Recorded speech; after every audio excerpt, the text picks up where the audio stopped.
rubberized black undercoating Rust-Oleum stops rust. Before and after. That's what it's supposed to look like now. Oh, whoops, it's on the inside of my car instead of the underside.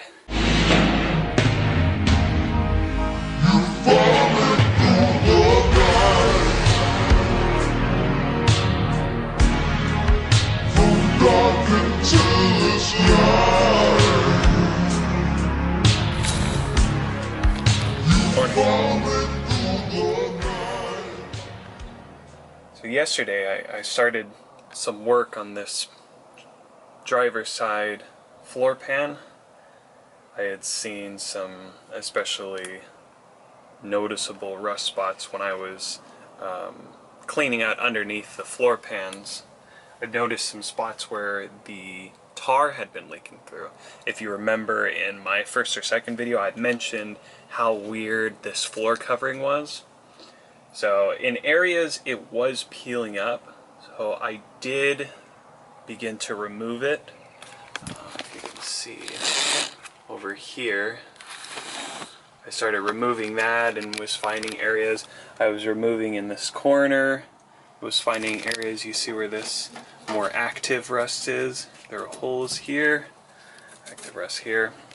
Essentially, I took the seat out and just started peeling this stuff away, and it is disgusting, it is messy, and I just want to get these out because it is also exceedingly heavy. It is a lot of weighty, goopy. So what I plan on doing today is removing the rest of this, getting that passenger seat pulled out, and peeling up all those, because thankfully here and there are the only places that have this tar paper.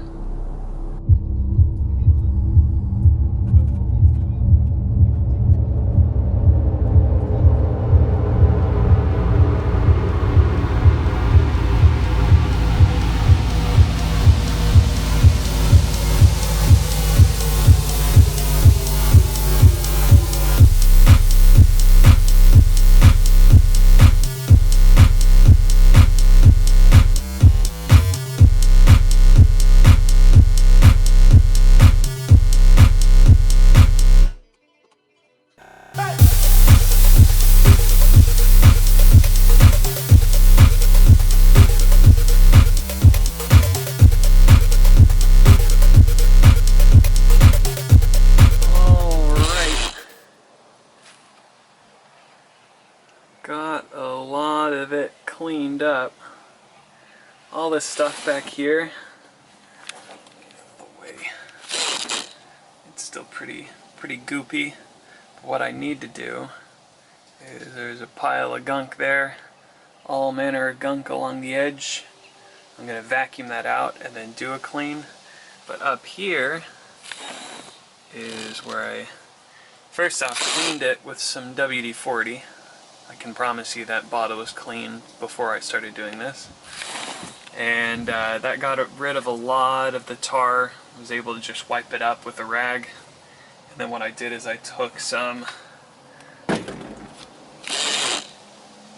degreaser, multi-surface. And it's pretty nasty too. Got some on my fingers. And I was wearing gloves, but they were getting very sweaty. But it's looking pretty good. At least up here, there's not a lot to bark at, except for spots right there. But the rest of it is in really good shape. The issue is down here, where a lot of that water gathers.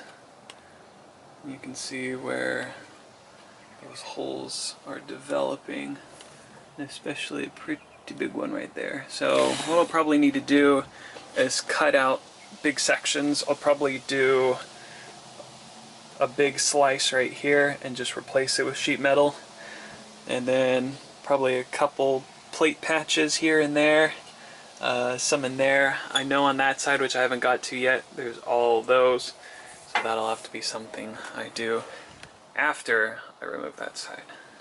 But this side is looking pretty easy, spick and span.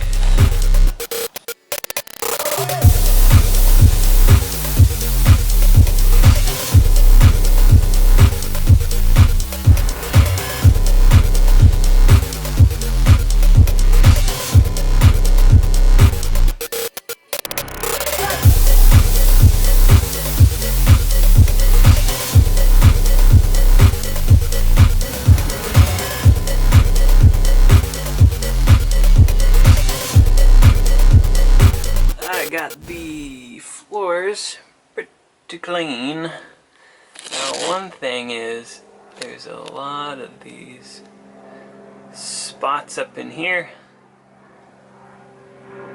on that side, on the driver's side, but on this side there is a big old hole extending pretty much all this right here. I'll probably need to cut out and just replace. And then there's this weird, block the sun here, there's this weird, there's a hole, there's a hole, there's a hole, and then like totally fine right next to it, and then a little baby hole there, and then we knew about all this right here. So I need to decide what to do with this. And then as you saw earlier, this right here, that right there, all along here, that'll be easy to just in clumps. Same with on that side. And then I think I'll have to remove all this under here and then slide sheet metal to go underneath the bench. Or see about just pulling the bench out. I don't know. I'll have to figure it out.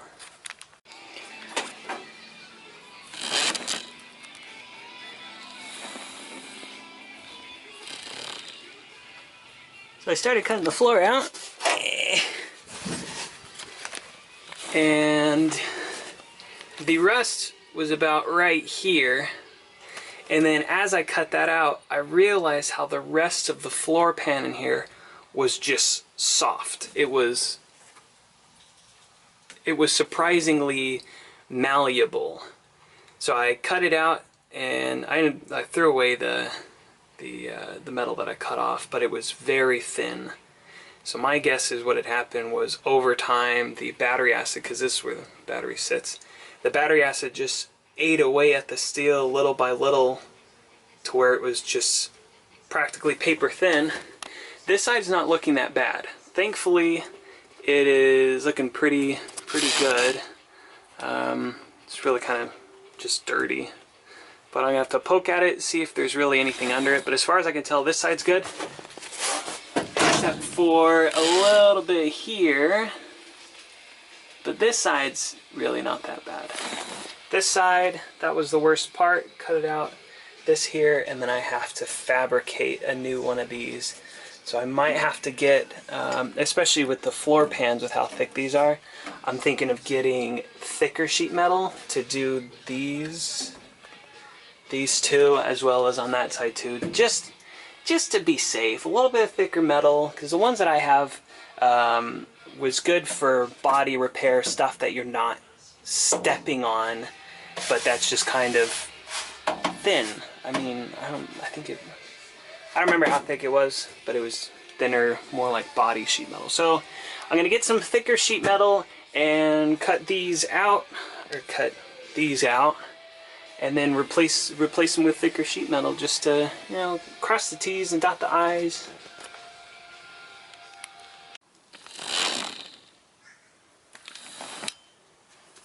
Went to Ace Hardware and got some sheet metal. 16 gauge, if you're curious to know. It's that thick. And I have my jack pushing it up because it had a little bit of a concavity to it, a little bit of a curve. So I have it pushing up in there, so when I weld it I can get the areas and then release it. But pretty much covers the whole thing. And then I can start getting it better tacked into place, get it solidified.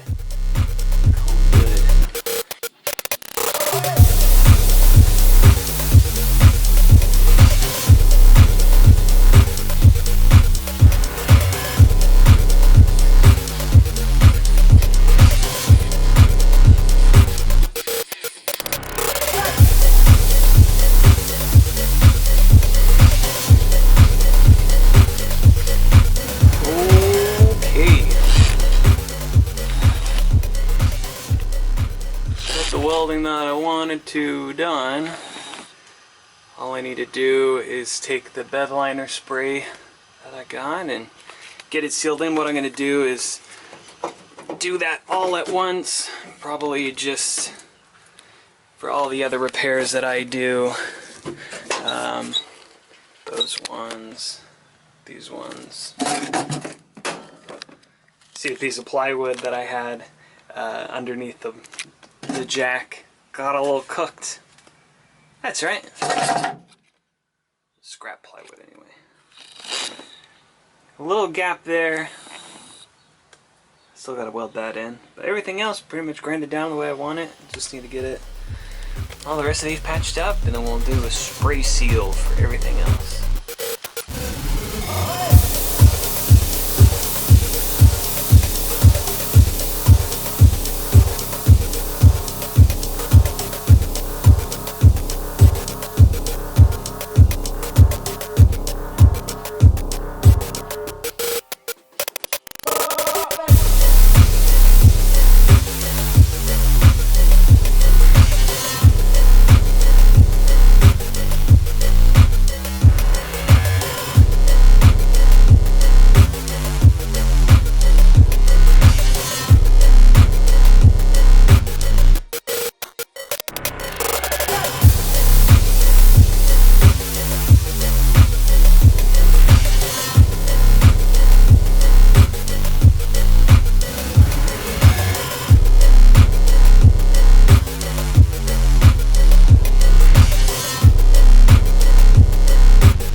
So I fixed the floor, and then the seat rail that I manufactured is all welded in place. I tacked it up here and did some fills the best I could, especially trying to get back in there and having the rubber catch on fire. And then underneath it I did a couple tacks as well. But it is pretty solid. I whacked it a couple times with the hammer and it's holding. The one thing I double checked was the distance between here and here, which was 19 7/8 inch, referencing this side, that side, and measured it up and cut everything correctly. So essentially I think this side is done except for these spots here. But that'd be easy. Easy to do. Easy peasy. And then on that side, getting all of those little holes and deciding how to cut that out and mitigate the rust. Yeah. So far, so fun. Rubberized black undercoating Rust-Oleum stops rust. Before and after. That's what it's supposed to look like now. Oh, whoops, it's on the inside of my car instead of the underside. Giving this a try. I have a plan for a different product on the underside of the vehicle for a later date. That will be quite an undertaking given the amount of debris that is under there. But what I'm going to do now is spray this side. I got these all welded in. Now these little cracks, the nice part about this spray is that it fills in the cracks, little holes, so I'm not going to worry too much about those, but I just have little spots that I welded in that are just going to be covered up by the coating. So, also I need to mention that this was a little loose. There's quite a bit of rust, so I put a plate in there, welded it to this base, welded it onto here, and then you can see where I tacked these in. A lot more sturdy. It will do for now, but in terms of the long run, I don't know. So let me get this sprayed down and we'll go from there. Went to the hardware store to try and match these nuts with some normal hex bolts. and I couldn't, so I just ended up buying 8 of these. 8 of these sets. I think the bolts were 50 cents a piece, and then the nuts were 30 cents a piece. As the paint's drying now, I'm gonna clean these bits up for the seat rails, and then also clean up the bottom of the seats because I know they're a little rusty.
So I just placed the seat bracket, if that's what this could be called. The seat mounts are just top of this, mounted with some hex screws going, although some Allen screws, I don't know the proper name for them. But what I'm going to do is, I have them mounted over here loosely, so they've got a little bit of movement. And then down here, where I had manufactured that seat rail under here, I'm going to mark here, maybe make a little adjustment before I make the mark.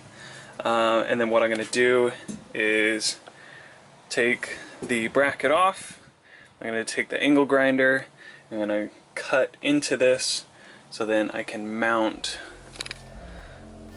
these things with the bolts on there.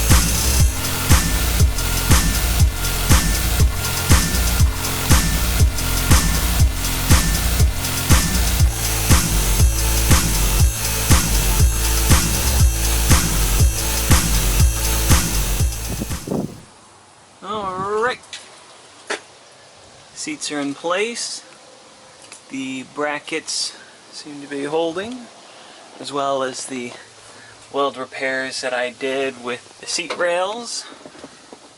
They all seem to be pretty good. The floors, this paint that I put on it, it's still sticky. It's been like 3 days and it's still sticky, so if they get a little tarnished, if the paint rubs off, I'll have to figure something else out because these are still tacky to the touch. You hear that? Sticking to my finger. So, I think I'm gonna just leave it as is. I'm not gonna obsess too much over the floor. Just as long as the welds hold and it stays predominantly rust-free, that's all I care about. Well, I'm gonna call it for this one. Got the holes in the floor all welded in, got the seat rails fixed. The seat rails were one of my big concerns, just because it's a hazard. When I would sit in, I could feel it like shifting, where it was really rusty, and I practically was able to remove it by hand, just by, and it just popped out, and I was like, well, it's not very safe. So I'm glad to get that fixed. A lot more sturdy. As you can see in the video, I really hammered on it. Pretty tough. So, still waiting for new seatbelts to show up. I think they're in Texas right now, coming from California. So they say it's going to show up Thursday, so once they show up, we'll put the seatbelts in. But that's not going to be in this video.